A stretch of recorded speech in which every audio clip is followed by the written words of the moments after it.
In this video, we're going to take a look at solving radical equations. It's not really that bad, but for some reason, my students just hate it. They hate its guts a lot. So here's my 4 steps. Again, if this is the first time to my videos, well, the newer videos, I made some videos a long time ago. Not really happy with a lot of those, but we'll get to remaking those at some point. But what I try to do is I try to break it down into about 4 steps. Now, the problem with the 4 steps is that technically, if you have to do something outside of what we're currently doing, like when we get to step 4 itself may involve other steps. So in computer programming, they refer to this as calling the function. So I'm going to call a function in step 4 and say, okay, now you have to use this technique to solve.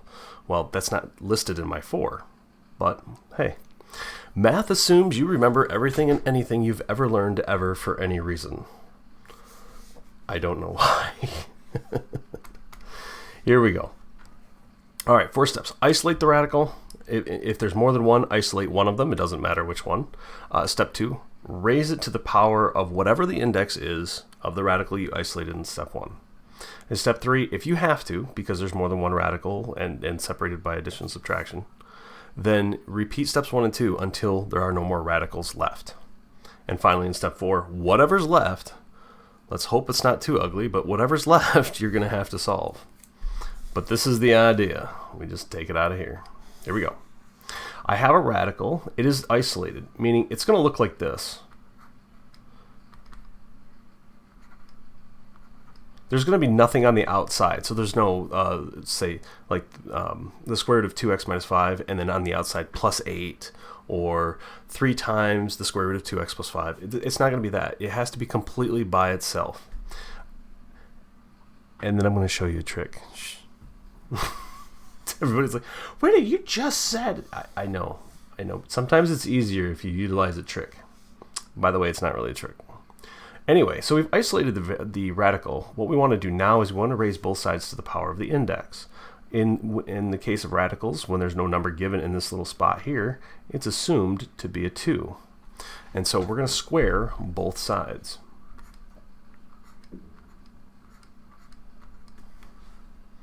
Now, when we take the root of a square, they cancel each other out. They are inverse functions. And so they undo each other. So this is going to leave us with whatever was inside to begin with, which is the 2x minus 5. And then over on the other side, I have a negative 1, and that whole quantity, you can't see my hands, but I'm making the parentheses, that whole quantity is squared. So it's a negative 1 squared. That's going to give us positive 1. I can already sense math teachers going like, whoa, why even bother? Shh, it's okay. They have to learn. All right, so now I add 5 to both sides. That's going to give me a 2x, and this is going to give me 6. And then I divide by 2, and that's going to give me x is equal to 3. And life is good. So we solved it. Yay! I got bad news. Now that you've solved it and you've worked through all that work, you actually do have to check to make sure it works. When you solved something like this before, this here, you checked it because your teacher told you to. But as long as you did the algebra right, you were guaranteed the answer, because the functions on both sides of it, both the function and its inverse, were 1 to 1. Unfortunately, the technique that you're using here introduces a function that is not 1 to 1 and isn't guaranteed an inverse. So when we square both sides, we are actually introducing the possibility of a false solution. I have my own word for it. However, mathematicians call it an extraneous solution or an extraneous root. They typically refer to solutions as roots. So this could have introduced something that was false, so we have to check it to make sure. So what we do is we take our answer here and we put it back into the original equation, not this one in orange, but the one in white. We got to go all the way back. And so we want to check, is in fact 2 times 3 minus 5 under the root equal to negative 1? Well, 2 times 3 is 6, minus 5 is 1, but the square root of 1 is positive 1. Does that equal negative 1? No. Not that I'm aware of. So, no. That means that this solution here was actually introduced as a false solution. So, we have to ignore it. In that case, that was the only possibility, so there's no solution to this particular problem. We probably could have just started off with a question, really. But if you take the square root of a number, when's the last time you took the square root of a number and got a negative? That's effectively what the original equation is saying, is I'm taking the square root of whatever the is, and I get a negative number. When does that happen? You're like, well, but what if there's a negative out front? Then you didn't follow step 1. You have to isolate the radical. And that would have been a negative 1 times. Like, but what if you take the root of a negative number?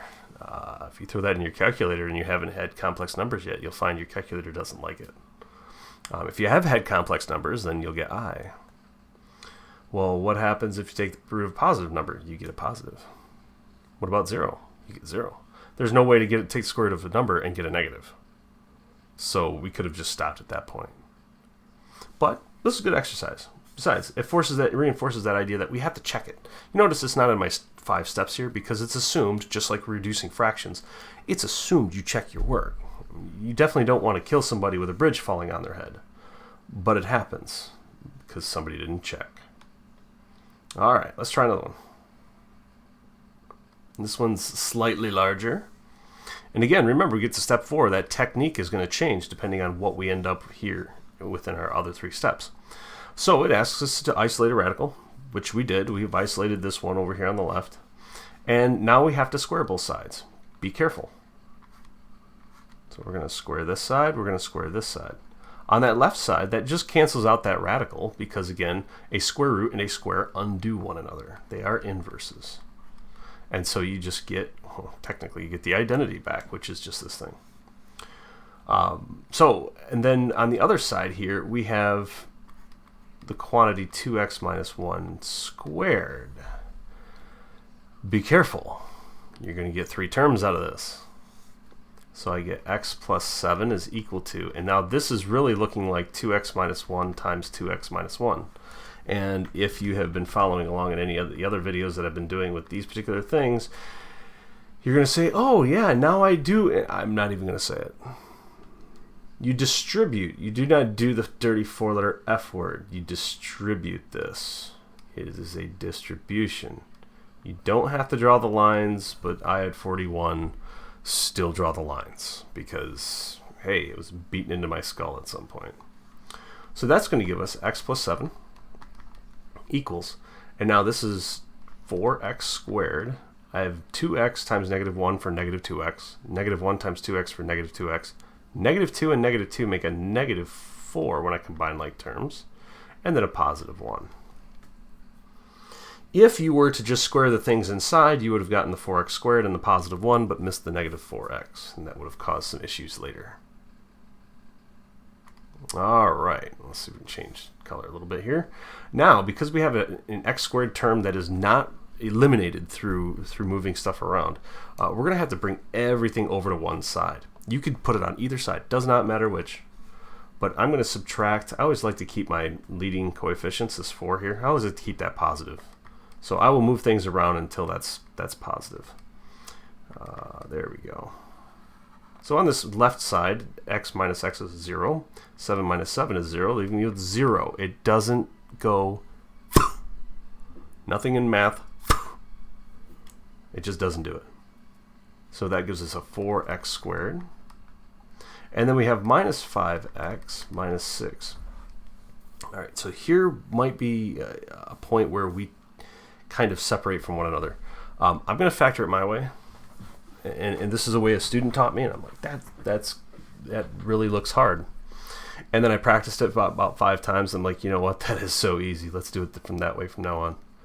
And I'm going to use that technique here. If you want to multiply the first and the last things, get 24, and then find 2 numbers that make 24 and do it by grouping, by all means.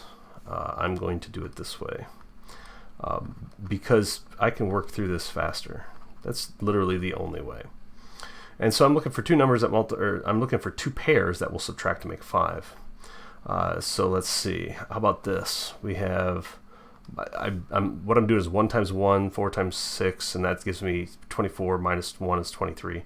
I'm doing that aspect, so I'm taking 1 from the front, 1 from the back, multiplying them, taking the other from the front, other from the back, multiplying them, and then doing whatever this says. Okay, I'm just doing it extremely fast. So I've looked at it and I just glanced and I saw, hey, look, if I take 4 and 2, that's going to give me 8, and then I take 1 and 3, and that's going to give me 3, and that's going to give me 5 if I subtract. So the 4 and the 8, or the 4 and the 1 are my front numbers, so that's going to be 4x and x. The 2 and the 3 are the back numbers, and the 2 has to be opposite of the 4 so that it multiplies, so it's got to be over here, and then the 3 goes over here. Now this says, this second sign says we're going to have opposite signs. We just got to figure out which way it goes. Well, the 8, the larger pairing here, the larger product has to be negative. So that means the 4 and the 2 must be negative, but putting the negative there and the positive there. That gives us 0. And then from here on out, if 2 numbers multiplied give us 0, one of them must have been 0. Ooh, which one? I don't know. So let's just test. So 0 is equal to 4x plus 3, or 0 is equal to x minus 2. But Phil, I like to have it something equals 0. That's fine. Just go ahead and flip it. It's called symmetric property. And then we solve. So I'm going to subtract 3 and divide by 4. So I get negative 3/4 is equal to x. And then I get 2 is equal to x. So I have two numbers here. Are they true? There's only one way to know. We got to put them back into the original equation. All the way back. All the way.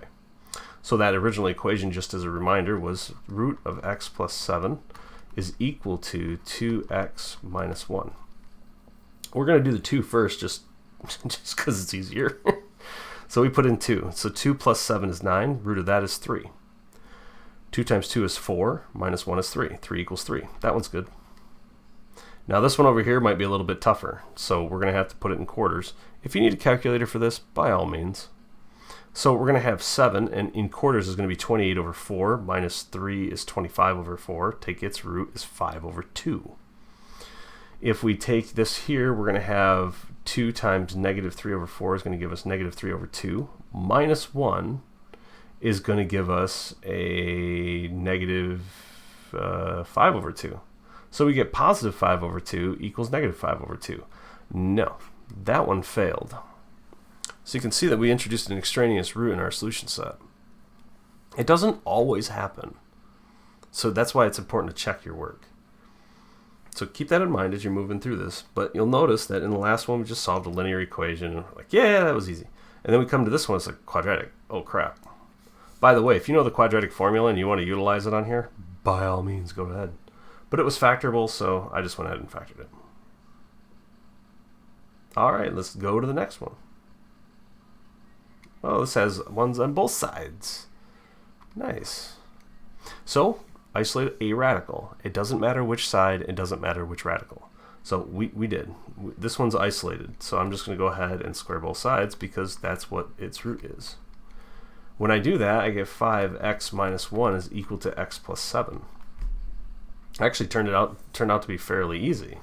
So then I add 1 to both sides and subtract x. That's going to give me 4x is equal to 8, which gives me x is equal to 2. Wow, that was kind of nice. So let's take our 2, plug it back in to see if it works. 5 times 2 is 10, minus 1 is 9, whose root is 3. 2 plus 7 is 9, whose root is 3. Yeah, sure, all right. Well, that wasn't so bad. But again, you see, I'm just walking through these steps. It's a question of how fast. How fast do you do it? You go as fast as you need to.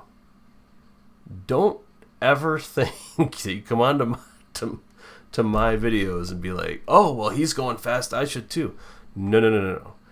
You go as fast as you want to. I'm just noticing it, and the new part here is the radicals. The other part, it is, again, assume that you remember anything and everything you've ever done ever. So isolate a radical, we did. Raise both sides to the power of the index of that radical we isolated, we did. This was a 2, and we raised it to the second power. Repeat, we didn't need to. So it's there, so that way it's the same 4 for every one of them, but we didn't need to use it. Step 4, solve the result using the appropriate technique. In this case, it was a linear equation. We just move all the x's to one side, all the numbers to the other, and then divide. And that's it. All right, last one. But I saved the best for last. Hopefully we have enough room. Here we go. Isolate a radical. Does not matter which. So, either the root of x plus 4 or the root of x plus 20 needs to be by itself. No subtractions on the outside, no multipliers on the outside, nothing. In that case, I see that if I add this to both sides, then I can isolate the root of x plus 4 instantly. Plus root x plus 20. That's going to give me this root of x plus 4.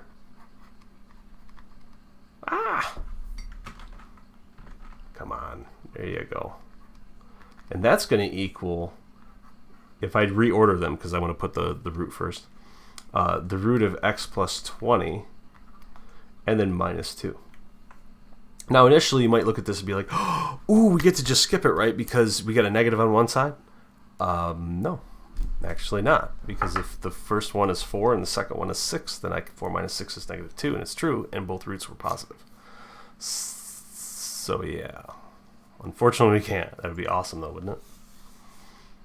Here we go. I isolated a radical. I'm going to raise both sides to that power, which, again, is 2. So I'm going to square both sides. Squaring both sides. Be careful here. Please be careful. It's not just square the first and square the second and you're done. You got to multiply it by itself. So on the left-hand side, it just eliminates the root and the square. They just cancel one another out, leaving you with x plus 4, just like before. Over on that right-hand side, however, we have this weird thing, which is the root of x plus 20 minus 2 times the root of x plus 20 minus 2. I'm going to walk this one out and explain each step, because I have a feeling this can be fairly confusing to people. I'm going to do it over here so I can have some scrap work. So I've got my root of x plus 20 and then minus 2. And then I have my root of x plus 20 and minus 2.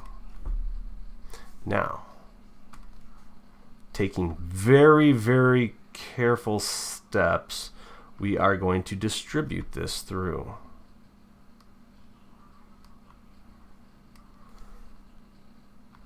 That's going to give us, I'm putting this in parentheses, and you don't, although you technically do not need to, but it's going to give us the root of x plus 20 times the root of x plus 20. This is typically the complicated part. Then I notice that I have root of x plus 20 times a negative 2, which is going to give me negative 2 roots of x plus 20. Then again, I have this negative 2 times the root of x plus 20, so it's going to give me negative 2 roots of x plus 20, the other 20. And then I have the square, or the negative 2 times the negative 2 gives me a positive 4. So to clean up the middle term here, all of this piece says I'm subtracting 2 of a thing, and I'm subtracting 2 of a thing, which means overall I'm subtracting 4 of that thing. There's a reason I'm referring to it as that thing, is I want you to get used to not looking at the exact numbers, but I want you to get used to looking at the structure, because the structure itself will tell you how to work with it. This plus 4 just kind of pops down. Over here, though, we have a thing times a thing, which is the same thing. So we have something times itself, which actually turns out to be that something squared. But as we stated up here, if I square a root, that's also a square root, they undo one another. And so this square and this root undo one another, and I am finally left with x plus 20 as a chunk minus 4 times the root of x plus 20 plus 4. And then I can combine like terms. This is a like term with that like term. And that's going to give me x, the other x, come on brain, stop jumping ahead. X plus 24 minus 4 roots of x plus 20. That's what we bring back over here. So once we substitute that back in, we're going to have x plus 4 on that left-hand side. And then this stuff all condenses down into x plus 24 minus 4 roots of x plus 20. Then, now, I have raised both sides. Yeah, that was still step 2. Step 1, I isolated a radical, which I did up here in purple, or pink if you want to call it pink. I squared both sides, so I raised both sides to the power of the index of that radical I isolated. That canceled out the radical, but it forced the other side into this weird nastiness that ended up giving us yet another radical. So step 3, repeat 1 and 2 until all radicals are cleared. There's still that radical. We need to isolate it. And so I'm going to go ahead and isolate it, but I'm going to do so in a funky way, and then I'll explain why I stopped there. Do it in red. We're going to subtract x from both sides and subtract 24 from both sides so that it isolates that radical. This is going to give me 0 on my x's, so there's no x's left, and this gives me a negative 20 over here with a negative 4 root x plus 20. Okay, so now I'm going to give you the trick, and then I'm going to tell you, because of the numbers that are popping up, I'm not going to utilize it. And again, I always explain why. So the trick is that once you get it to this point where you have effectively just multiplication happening, you can utilize the exponential rule. If you have 2 numbers and you raise it to a common power, you just distribute the power among them. So if I just raised both sides at this point to the square, that would cancel out this root, and it would also separately square this negative 4. That gives you something that doesn't require you to work with fractions in a case where dividing would give you a fraction. In this particular case, however, let me erase some of this here. In this particular case, however, I did notice before I started that process, otherwise I just blindly through it, don't think. Before I started that process, I noticed that if I divided negative 20 by negative 4, I get a nice number. So I get a whole number. In this case, the whole number actually tends to be positive, is positive, which is even better. So this is going to give us negative 4. And I know I'm going to get some comments like, well, the whole numbers are positive. Okay, it's going to give me an integer that's positive. Sorry. But 5 is equal to, and then these canceled out through that division. You do not divide the root also by negative 4. Dividing both sides by negative 4, you only divide one of the things multiplying. That's going to give you the root of x plus 20. From here, it's exactly like all of the others that we did. We're going to square both sides, and that's going to give us 25 is equal to x plus 20. And then if we subtract 20, we get 5 is equal to x. So we only got one answer. So we only have to check one, but we still have to check it. Here we go. So if we check it back in here, we're going to take the root of 5 plus 4, always substituting in parentheses, minus the root of 5 plus 20 is equal to negative 2, and we're checking that, so it's a question. Well, the root of 5 plus 4 is 9. The root of that is 3, minus 5 plus 20 is 25. Take the root of that as 5. Oh, look, we did end up with one of those scenarios that I talked about in the beginning. They were both positive. Both roots were positive, so we didn't violate anything. Yet when you subtracted them, you got a negative. Again, a reason why we have to pay very close attention. So as it turns out, that's good. And x equals 5 is our only solution. Keep in mind, just follow these 4 steps. It'll get you through it, but it may take a while. I hope this helps.